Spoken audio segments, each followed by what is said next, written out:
HTML5 के बारे में पढ़ेंगे कि HTML5 में क्या न्यू फीचर्स हैं, कौन से न्यू टैग हैं, और इसके आने से जो हमारा लेआउट डिज़ाइन करते हैं, वेबसाइट डिज़ाइन करते हैं, वेब पेज डिज़ाइन करते हैं, उसमें क्या फ़ायदा हुआ है और क्या इम्प्रूवमेंट आई है। इस सीरीज ट्यूटोरियल सीरीज़ में मैं भी आपको मैक्सिमम लेआउट्स दिखाया करूँ। मेन ट्यूटोरियल से पहले लेआउट दिखाऊंगा और उसको हम डिज़ाइन किया करेंगे। उससे ये आपको फ़ायदा होगा कि जब भी आपको लेआउट देखेंगे तो आपको अंडरस्टैंडिंग होगी और आपको पता चल जाएगा, देखते हैं कि इसमें ये टैग यूज़ होते हैं और आप इजीली उसको डिज़ाइन कर लेंगे, आपको आसानी होगी डिज़ाइन करने में।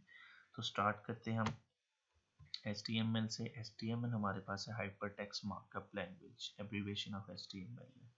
उसके बाद ये हमारे पास एक स्टैंडर्ड लैंग्वेज है जो वेब पेज क्रिएट करने के लिए यूज़ होती है। वेब पेज मतलब फ्रंट एंड, ठीक है, ये हमारी front end user side language है।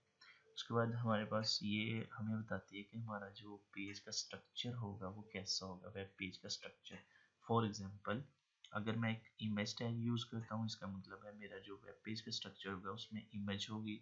अगर मैं वीडियो का टैग यूज़ करता हूँ, जो मेरा वेब पेज होगा उसमें वीडियो यूज़ होगा। तो इस तरह ये हमें स्ट्रक्चर डिस्क्राइब करते हैं।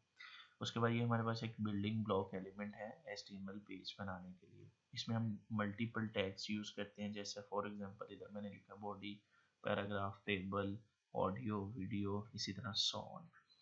तो ब्राउज़र में जो हमारे पास होते हैं टैग वो शो नहीं होते, उसके अंदर जो कंटेंट होता है वो शो होता है। जैसे मैं पैराग्राफ है, पैराग्राफ के अंदर मैं लिखता हूँ वेलकम टू NS फास्टैग, तो जो मेरा जो टैग होगा वो डिस्प्ले होगा, लेकिन वेब पेज पे welcome to NS FASTag show होगा।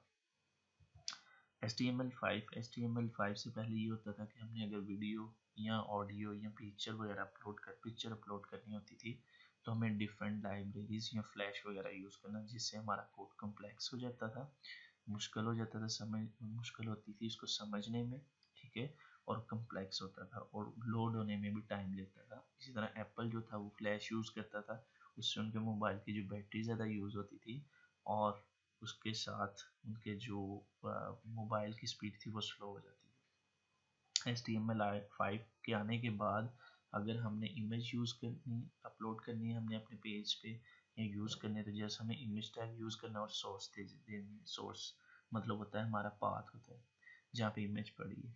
इस तरह वीडियो अगर अपलोड करनी है तो वीडियो में भी हमने सोर्स देना, पाथ उसका देना और अपलोड, जस्ट इतना सामने करना होता है। HTML5 में और एक फ़ायदा हमारे पास ये है कि इसमें semantic tags, structural tag use हो गए। स्ट्रक्चरल टैग मीन एलिमेंट और टैग एक ही बात है, यूज़ हुए, जिससे हमारे पास ये होता है कि हमें देखते ही पता चल जाता है ये टैग किस पर्पज़ के लिए यूज़ है। जैसा ये वीडियो टैग है, हमें इससे पता चला हम वीडियो के लिए यूज़ करेंगे, ठीक है। HTML5 जो हमारे पास है ये ड्रैग एंड ड्रॉप को सपोर्ट करती है। जैसे मतलब कि हम इमेज एक जगह से उठा के दूसरी जगह रखते हैं तो वो ड्रैग एंड ड्रॉप है। इसके साथ मैंने अभी आपको सिमेंटिक बताया कि वो टैग जिनको देखते ही हमें क्लियर हो जाए कि किस पर्पज़ के लिए यूज़ है। जैसा फॉर एग्जांपल आर्टिकल टैग है, टेबल टैग है, टेबल के लिए यूज़ होगा। जैसे नेव टैब है, नेविगेशन के लिए यूज़ हो रहा है। इधर फुटर टैग है, फुटर के लिए यूज़ होगा, ठीक है। और नॉन सिमेंटिक है जिससे हमें पता नहीं चलता ये किस पर्पज़ के लिए यूज़, जैसे डिव, स्पैन, ठीक है। ये हमारे पास एक बेसिक स्ट्रक्चर हमारे पास है जो HTML5 के आने से हमें क्लियरली इस मतलब कि समझ लग जाता है टैग यूज़ करने से। अब हमारे पास HTML5 में न्यू जो टैग है उनमें हमारे पास फुटर है, ऑडियो है, आर्टिकल है, नेव है, मार्क, फिगर, हेडर, इसी तरह और भी है, इमेज टैग है, वीडियो टैग है, मतलब जो जो नाम है उसी पर्पज़ के लिए वो यूज़ हो रहे हैं। उसके हमारे पास आ जाता है जी हम टूल कौन से यूज़ करते हैं। हमारे पास आ जाता है नोटपैड, ठीक है, notepad plus plus, सबलाइन, PHP strong. अब जो हमारे पास नोटपैड और नोटपैड प्लस प्लस हैं, ये बेसिक टूल्स है।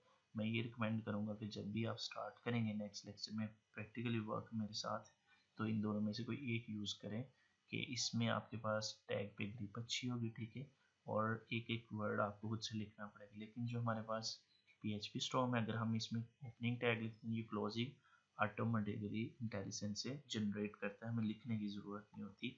तो मेरे पास ये है नोटपैड। अब नोटपैड में जब भी हम कोई फाइल सेव करेंगे तो इसकी एक्सटेंशन जो रखेंगे वो HTML रखें, ठीक है। HTML के अगर वगैरह नहीं हम रखेंगे तो ये हमारे पास शो नहीं होगी। इसके अंदर जो कंटेंट होगा वो हमारा वेबसाइट पे शो नहीं होगा, ठीक है। इसी तरह हमारे पास नोटपैड प्लस प्लस है, इसमें भी हम एक्सटेंशन मेंशन करते हैं, ठीक है।